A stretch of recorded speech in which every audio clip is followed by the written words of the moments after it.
Let me begin by observing first of all that 9,000 was the sum of years which had elapsed since the war which was said to have taken place between those who dwelt outside the pillars of Heracles and all who dwelt within them.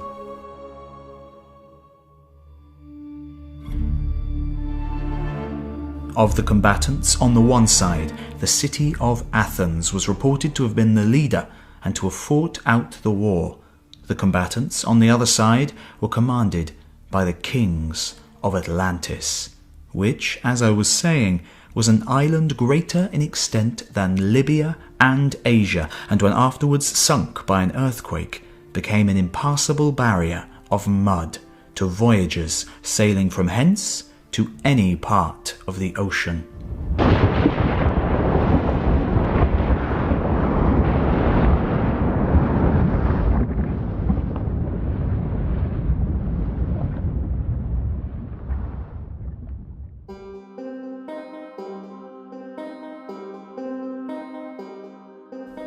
I have before remarked in speaking of the allotments of the gods that they distributed the whole earth into portions differing in extent, and made for themselves temples and instituted sacrifices.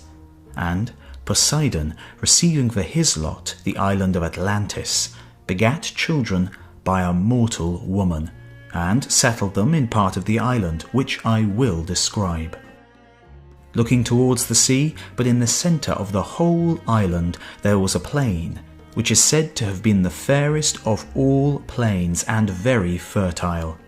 Near the plain again, and also in the centre of the island at a distance of about 50 stadia, there was a mountain, not very high, on any side. In this mountain there dwelt one of the earth-born primeval men of that country, whose name was Evenor, and he had a wife named Leucippe, and they had an only daughter who was called Plato. The maiden had already reached womanhood when her father and mother died. Poseidon fell in love with her and had intercourse with her, and breaking the ground, enclosed the hill in which she dwelt all round, making alternate zones of sea and land, larger and smaller, encircling one another. There were 2 of land and 3 of water, which he turned as with a lathe, each having its circumference equidistant every way from the centre, so that no man could get to the island, for ships and voyages were not as yet.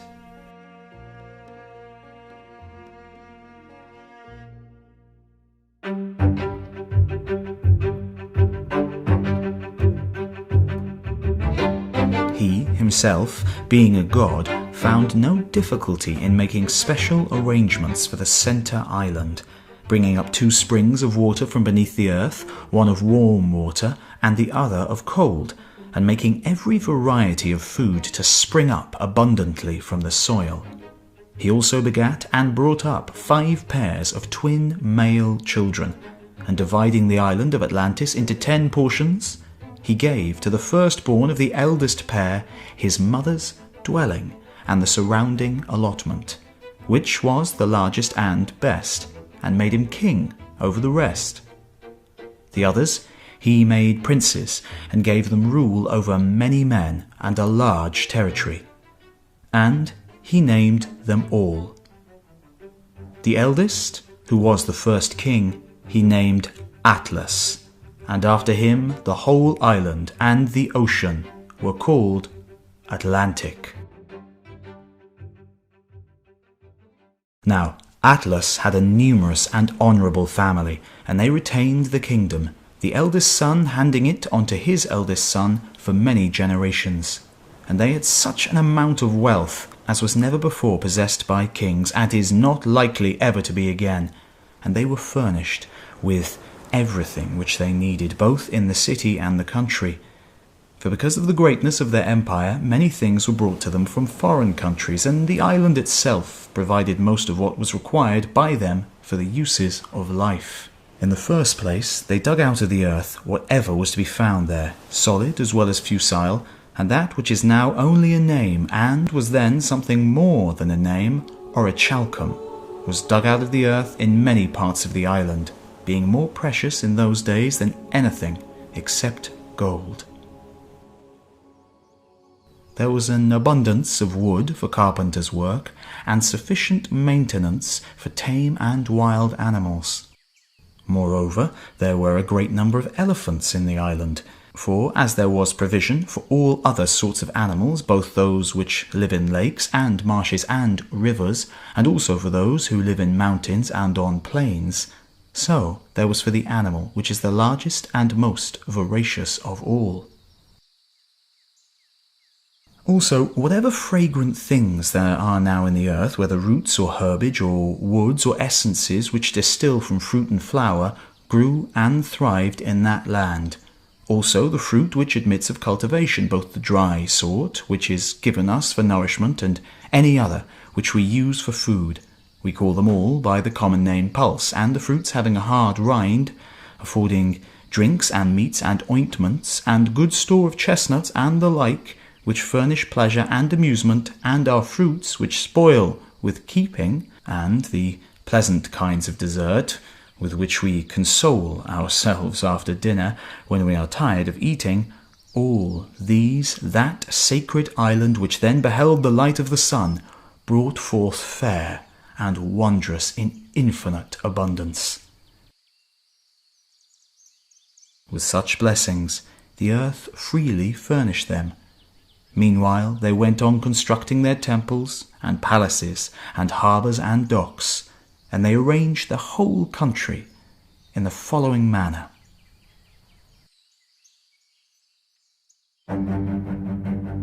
First of all, they bridged over the zones of sea which surrounded the ancient metropolis, making a road to and from the royal palace.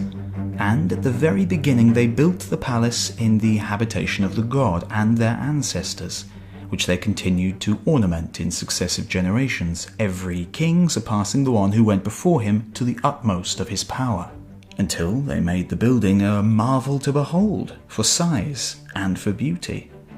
And beginning from the sea they bored a canal of 300 feet in width and 100 feet in depth and 50 stadia in length, which they carried through to the outermost zone, making a passage from the sea up to this, which became a harbour, and leaving an opening sufficient to enable the largest vessels to find ingress. Moreover, they divided at the bridges these zones of land, which parted the zones of sea, leaving room for a single trireme to pass out of one zone into another,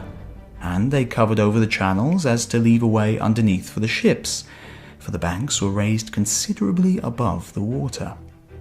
Now, the largest of the zones into which a passage was cut from the sea was 3 stadia in breadth, and the zone of land which came next of equal breadth. But the next 2 zones, the one of water, the one of land, were 2 stadia, and the one which surrounded the central island was a stadium only in width. The island in which the palace was situated had a diameter of 5 stadia.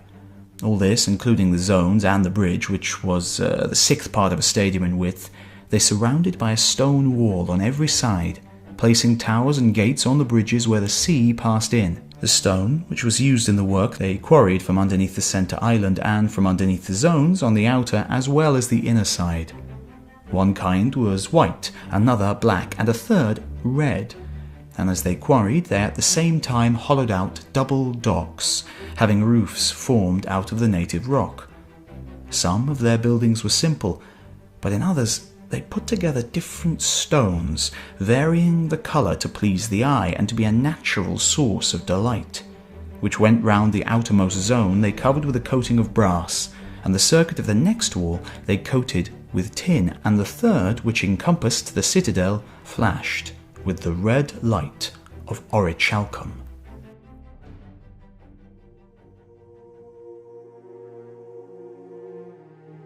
The palaces in the interior of the citadel were constructed on this wise. In the centre was a holy temple dedicated to Plato and Poseidon, which remained inaccessible and was surrounded by an enclosure of gold. This was the spot where the family of the 10 princes first saw the light,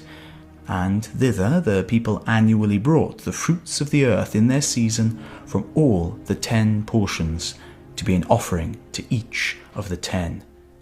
Here was Poseidon's own temple, which was a stadium in length and half a stadium in width, and of a proportionate height, having a strange, barbaric appearance.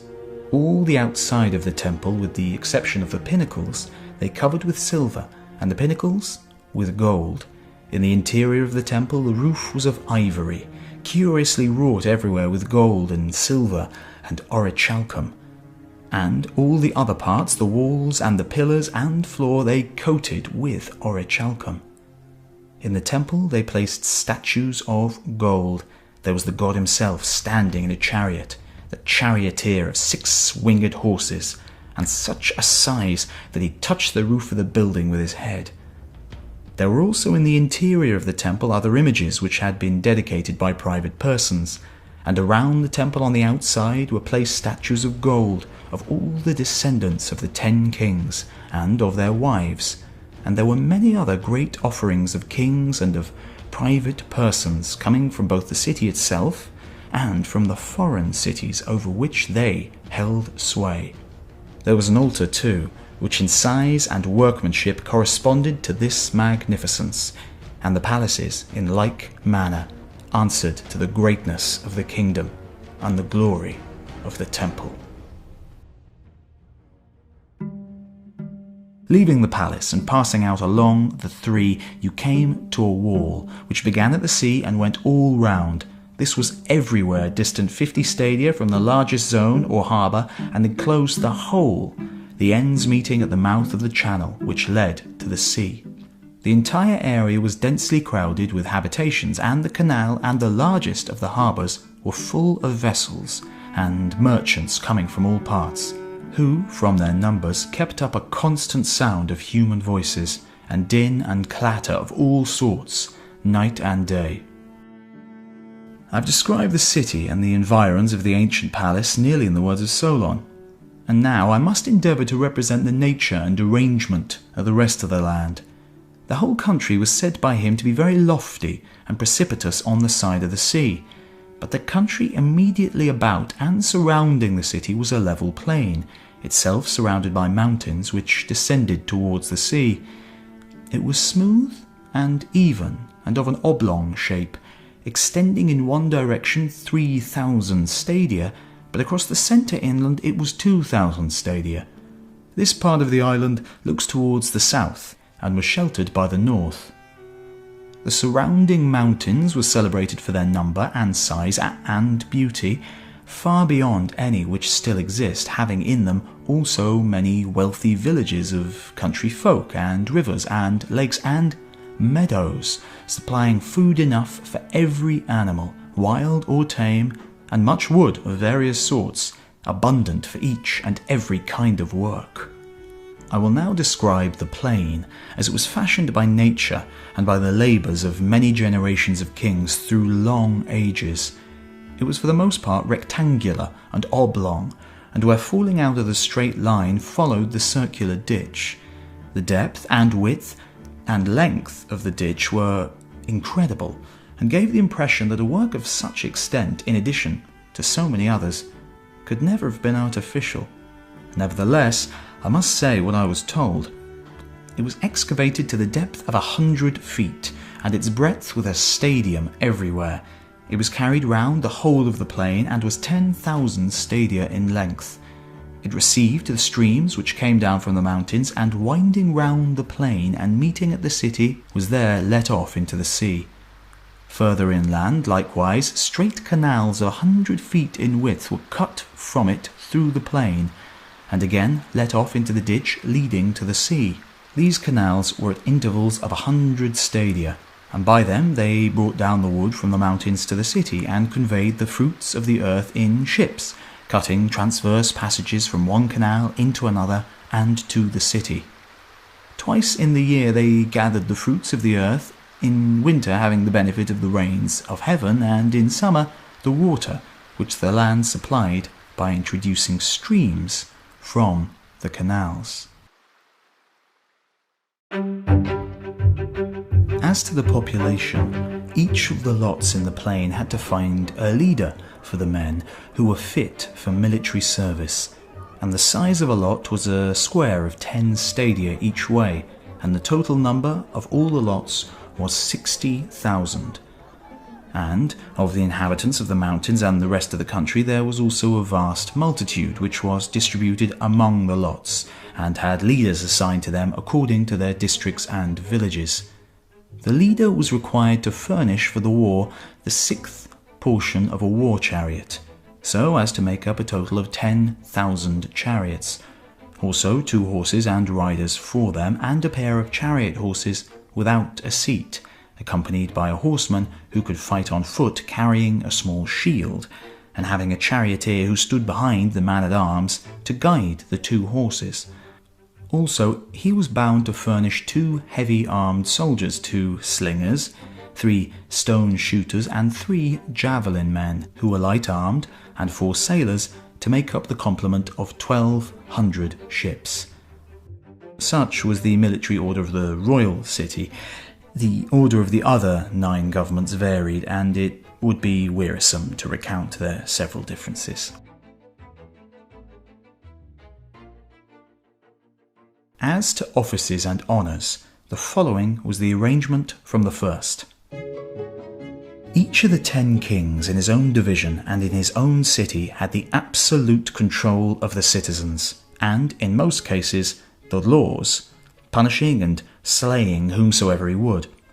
Now, the order of precedence among them and their mutual relations were regulated by the commands of Poseidon, which the law had handed down. They were inscribed by the first kings on a pillar of orichalcum,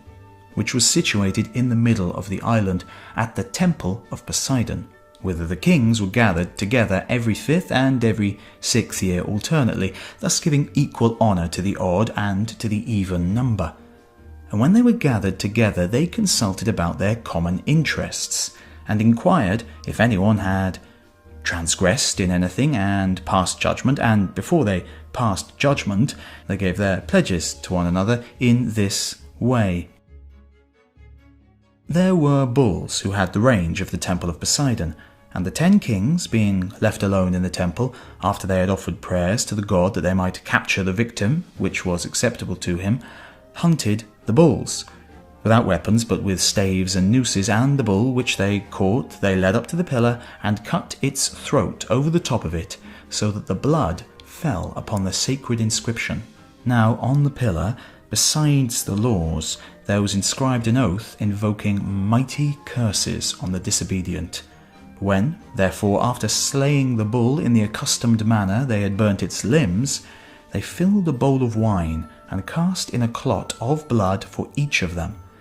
The rest of the victim they put in the fire after having purified the column all round.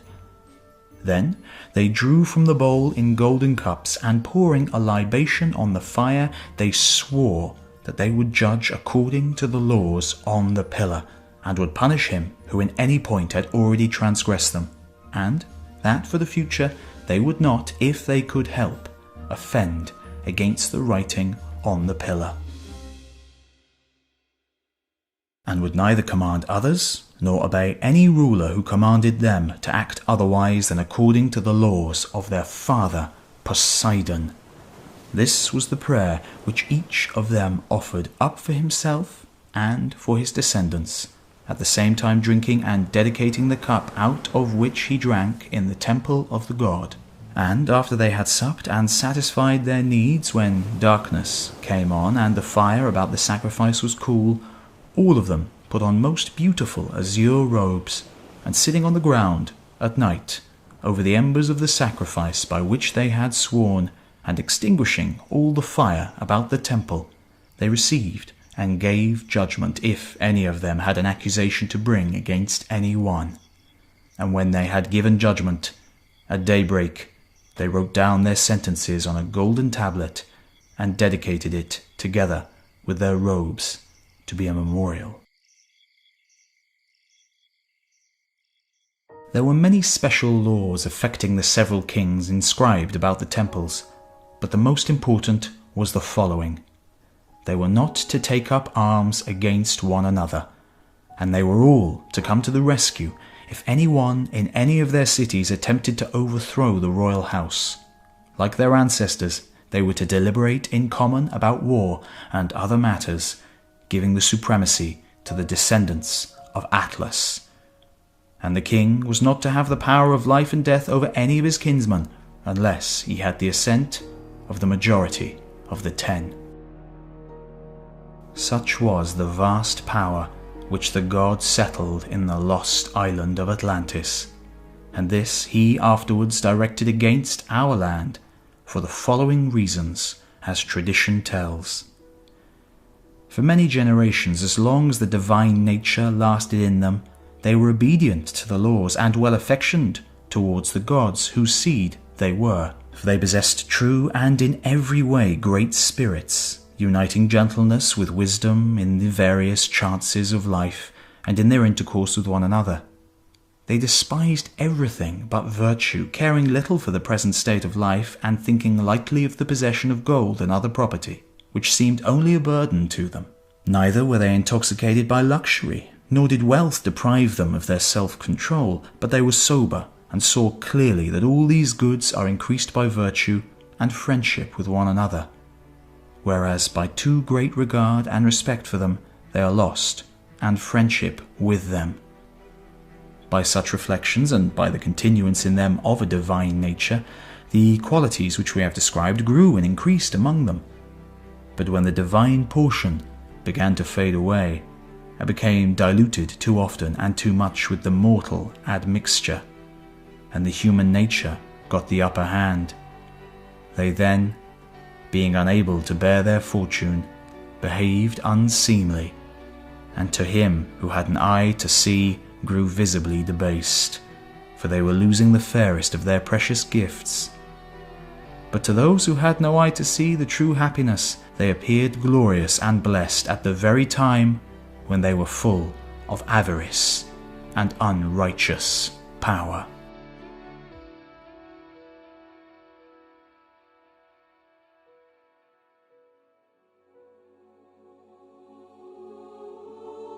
Zeus, the god of gods, who rules according to law and is able to see such things,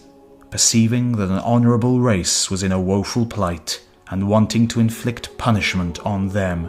that they might be chastened and improved, collected all the gods into their most holy habitation, which being placed in the centre of the world, beholds all created things. And when he had them together, he spake as follows.